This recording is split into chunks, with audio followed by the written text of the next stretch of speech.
Hi everyone, my name is Vanessa van Dijk, and in today's video I want to talk about how the way we think about acne and diet has changed over time, and why that might explain why so many people feel confused today. Because if you've ever tried to connect your diet to your skin, you've probably noticed that the general advice often says it can be effective for some people, but not a major one. And at the same time, a lot of people see a very clear connection in their own experience. So there's this huge gap, and I wanted to understand where that comes from.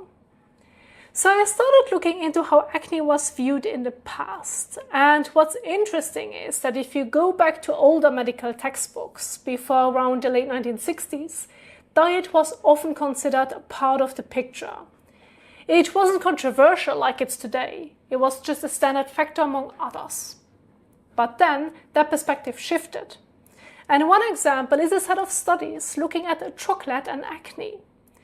In those studies, one group was given chocolate, and another group was given what was described as a placebo bar.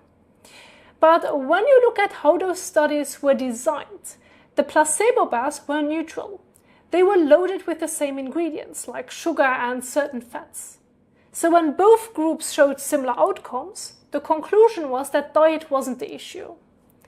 And findings like that contribute to a broader shift, where diet was largely dismissed in acne treatment. And I think that this just shows how flawed assumptions can shape the direction of how we understand health today.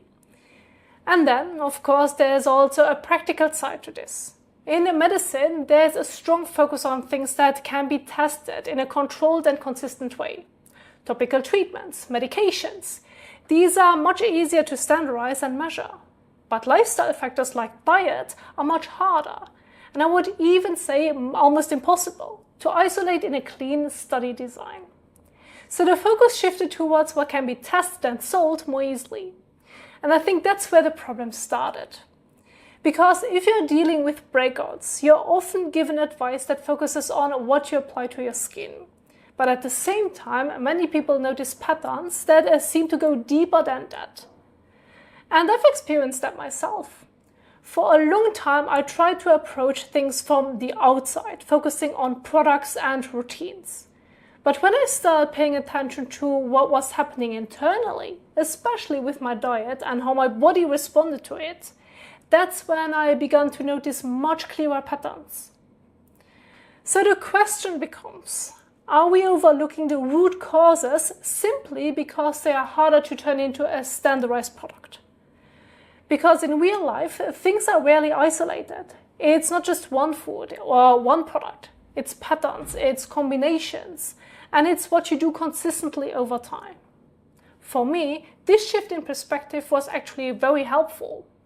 Instead of trying to find one single thing to blame, I started looking at how different factors might be interacting with each other. And sometimes the issue isn't that you're doing something wrong, it's just that you're looking at it from a perspective that it's too narrow. Thank you so much for watching, and I will see you in the next one. Bye!